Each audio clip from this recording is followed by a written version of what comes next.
Hi everyone, Chris here from IELTS Advantage with another success story. Today we have Taras, who needed a band 8 overall and got an amazing 8.5, and he's kindly agreed to share his IELTS journey with you guys so that you can learn from him.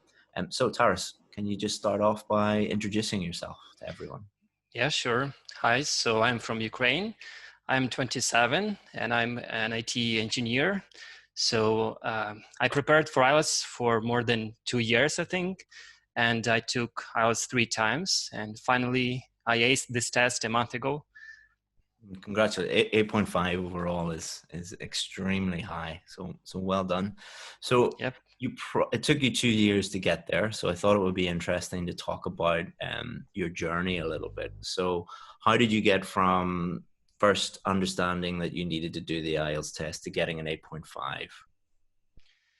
So basically, the purpose why I wanted to take this test is that I would like to immigrate, and I looked at the immigration documents.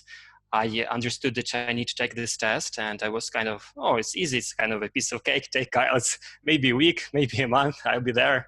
But no, it wasn't that easy. After I took my first test, I failed. I got 6 for my writing. I got 7 for my speaking, and I don't remember my scores for reading and listening, but they weren't up to scratch. Mm-hmm. So I started looking for some help, and I got some help from the local teacher as well as from some local school. I wasn't satisfied with their help. It was kind of not what I was looking for.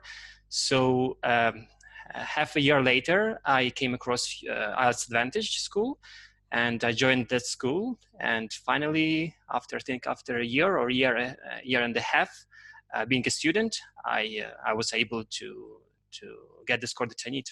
Excellent, excellent. Luckily, we've got lifetime access, so you didn't need to worry about a year and a half preparation. Yeah, That's good. sure. But it's interesting that you said that you tried to do it the first time because you just thought it was an English test and you're good at English, and then you tried a local school and you weren't happy. That is a very common pattern that we see with many, many students, especially students like you who have quite a high level of English. They think, oh, my English is great. I'll go and do the test with no preparation. Then they don't get the score they need. So they go for a local teacher, and then often they're not happy with that local teacher who might tell them to do shortcuts and tricks and tips and things like that. Yeah. And then they don't get the score they need again. And then they come to us. And I think a lot of people watching could learn from that is number one, don't get too complacent and be overconfident. Find out what scores you're going to get before you do the test. I think that's really important because it saves a lot of time in the long run. So just, I was very surprised when I came to the local school, and I was told that for listening, I need to memorize a list of English names. I was surprised, kind of, really? Okay.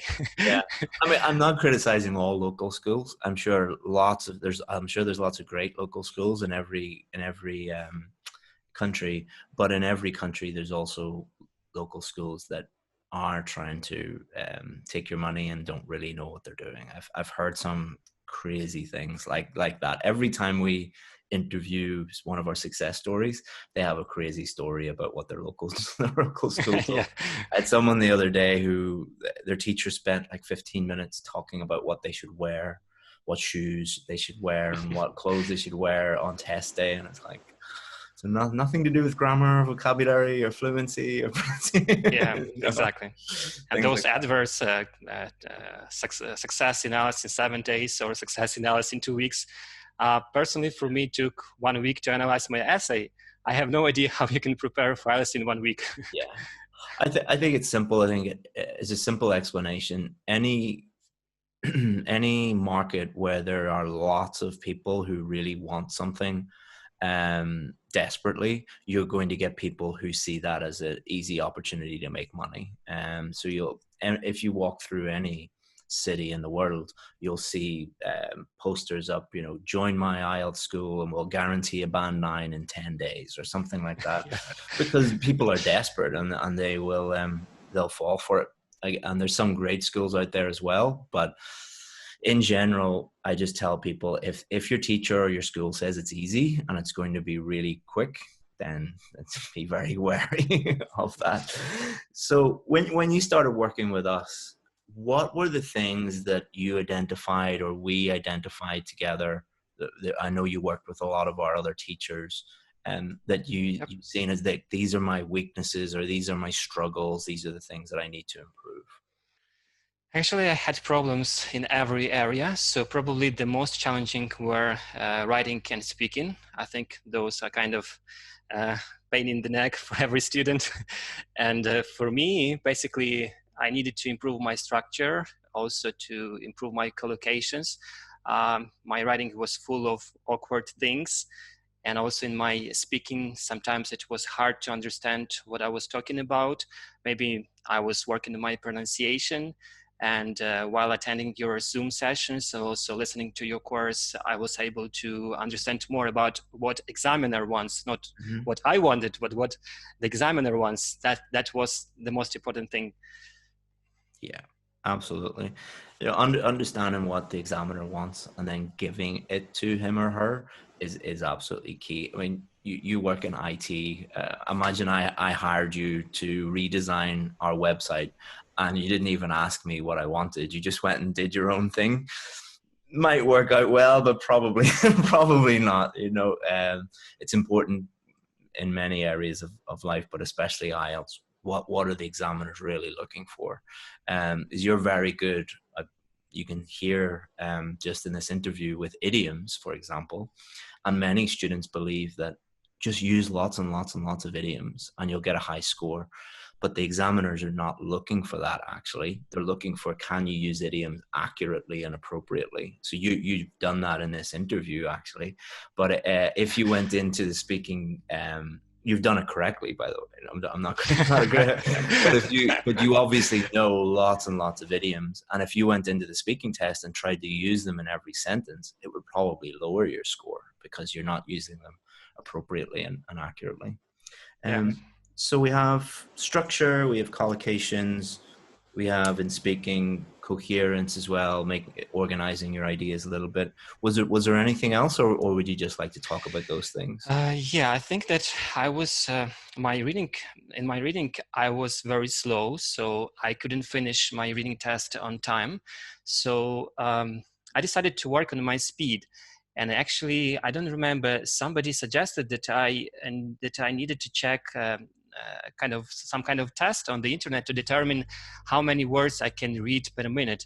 And it helped me because it turned out that I was about at the speed 150 words per minute. It was too slow. So I did some kind of exercise and it improved my reading speed. So in 2 months, I was able to read at the speed 200 words or 250 words per minute. So it helped me a lot. Yeah, I'm sure if people Google that, they could find easily that website to try and determine your reading speed, which is really, really useful. And it's interesting that you got it from 150 to 200, because if over your lifetime, that's a huge difference. Because think of the number of words you read every day, so you've saved a lot of time Yeah. over your whole life. So let's focus first on writing. So you talked about structure, you talked about collocations. What would you suggest for students who are maybe unaware of structure or confused about structures? What advice would you give them? I really like your words. Make it simple, because this test is complex. This test is complex, and there is no reason to complicate it even more. So it's important just to listen to the course and one idea per paragraph. That's crucial, really, because I've seen many essays when people try to put many ideas and they have firstly, secondly, finally in one paragraph. And you read this essay and you don't understand what they're talking about. So it's really important to have one idea per paragraph. And it's important to have the same opinion throughout your essay and all the details that you explain in your course. And as for the collocations, I think a great thing is to use flashcards. So I've seen one of your former students suggest that Anki, that's a program. You can download it from ANKI for anybody. Yep. But there's a few other ones out there, but that's supposed to be a good one. I think Memrise, MEMRISE is also a good one for reviewing collocations and things like that. But Yep. if you're a paper person like me, little postcards are good too. So. Yeah. That's an option as well. And also for learning collocations, what I did, so every time I've made a mistake, I just had an error log, and I put that phrase in my error log. So Excellent. I tried to keep You're definitely a programmer. keep track of my errors. It was kind of a Google Excel file. Yeah. And it helped me a lot, because at the end of my IELTS preparation, I had more than probably 2,000 or 1,000, 1,500 errors in that file. And it was kind of a shame for me to repeat the same mistakes, to make them again and again. Yeah. I understood that I had to improve. Error logs are very, very powerful, not just for collocations, but for example, we help students with they have problems with spelling. So if you keep an error log for something like spelling, you will soon see patterns. So you'll see like, oh, these types of words or this type of spelling, I always have a problem with, and therefore you can improve that. Also, we also encourage students who struggle with the reading test or the listening test to create an error log for the mistakes that they're making in the test. And again, people will start to see patterns. So they'll start to see, oh, it's spelling, or it's time management, or it's vocabulary, and then I think that gives you very powerful information so that you can be more strategic in your approach. So that's really good advice. Yep.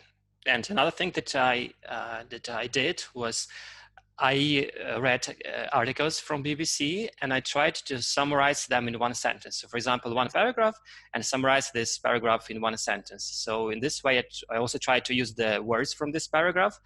And I checked whether I used those collocations in the right manner. And Great idea. You should become an IELTS teacher or an English teacher. It's a really good idea, because you're using summarization, paraphrasing, vocabulary, collocations. You're using many different skills at the same time. Also helps you with your idea generation, your examples. So I might steal that one, Tara. So. Yeah, and you have to understand this text, because without good comprehension, you just can't summarize this paragraph. Yeah, it helps your reading as well. So yeah, I'm definitely going to share that with the other. Well, we're about to share this with the other students, so that's excellent. Any other things like that helped you?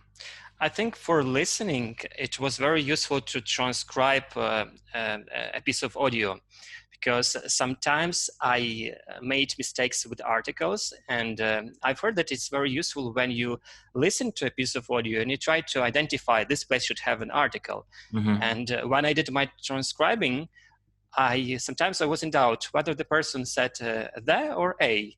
And I tried to be more careful and listen more carefully. And in this way, I also improved my articles. Yeah, and it could also help you, for example, with punctuation.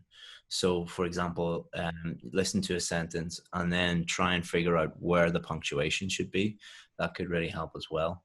But articles, a lot of people from Ukraine, from Russia, really struggle with articles. So, yeah, focusing on your weaknesses is really important. For anyone watching, I wouldn't listen to a 3-hour podcast and transcribe everything. Yeah, definitely. Just focus on some small aspects of it, one sentence at a time. Because you can take, you could take a 30-second clip and spend half an hour thinking about punctuation, the articles. It can also help you with listening because of connected speech. So native English speakers don't say things like, would you like to go to the cinema? They're like, would you like to go to the cinema? So everything links up together. So if you do something like listen to a podcast or a movie and replay that line a few times, you start to hear that connected speech. So yeah, excellent. There's really good ideas, Taras. Yep. So, and also I can talk a little bit about reading. So just a very good kind of an idea for those people who are taking a computer-based IELTS. you can copy paste the answers from the text into the answer sheet. That's kind of the benefit that you can get while taking a computer-based IELTS. They don't advertise that on their website, but I checked it myself. So you don't need to worry about spelling while you're taking an IELTS-based and a computer-based IELTS reading. That definitely is a big, especially if you are a tech person who is just using computers all day. That could help you with not only spelling but time management as well. So that is good. You talked a little bit about speaking and about that you lacked coherence a little bit and organization of your answers. Do you want to talk about that a little bit? Because a lot of people have good speaking skills, pronunciation, fluency, grammar, vocabulary, but they don't answer the question or organize the question or develop the answer a little enough. Can you help people a little bit with that? Yeah, the problem is that it was really a tough part for me because sometimes I'm talking about very controversial things. Even in my life, when I talk to my friends, I prefer to talk about some people like Donald Trump, and they can disagree with me, and we have quite a long discussion. But in IELTS, it doesn't work all the time. The best idea is just to choose the easiest option. That's the thing that you can explain. Just always take into account that it's your second language, it's not your first language. Maybe you can explain it in your native language, but when it comes to English, you need to pick the right words and to pick the right collocations. So I needed to kind of to overcome this problem, to pretend just to be not like be a different person for a short period of time. Yeah. And also I think just it helps to think, to look at the world from the point of view of other people. Just think what other people can say about this topic, how they would describe this issue, what their arguments would be. And it really helps because sometimes you might lack ideas, but when you think, okay, I'm going to look at this problem from the point of view of, I don't know, of my president, of my friend, of my mom, yeah. And then you have many more ideas. Yeah. And coherence, I think just try to, you say a thing and try to develop it. Don't like jump from one thing to another. Just stick to the clear structure. You have an argument, you need to support this argument, and if possible, give some example. This is the way, I know, politicians speak while they are interviewed. Donald Trump speaks this way, Barack Obama speaks this way, and it really helps. It really convinces people, and it makes you kind of a very trustworthy person. Yeah, and I think there's a similar theme to your structure thing, which is just keep it simple. You know, and there's an expression in English, get out of your own way. I think that, which means stop making things so difficult for yourself when they don't need to be. And I think a lot of students do that both in writing with structure. They use very complicated structures, and speaking. They think that they should speak in a very grand or a very complicated way. For speaking, just pick the thing that's easy to talk about. You're not in a debate. You're not at with your friends trying to impress them or anything. You're just trying to get a good score, and then after that, you can go back to your normal self and be who you want to be. So good. So it sounds like it not only helped you with IELTS, but helped you become a more trustworthy. Yeah, exactly. Because when I talk to my clients, sometimes in the past, maybe 2 years ago, sometimes they kind of asked, what are you talking about? I don't understand. But now it seems that I don't have such a problem anymore. So I'm more kind of convincing. I can kind of stand for my point of view. I can explain. If needed, I can argue. And it really helps. It's kind of a lifelong skill.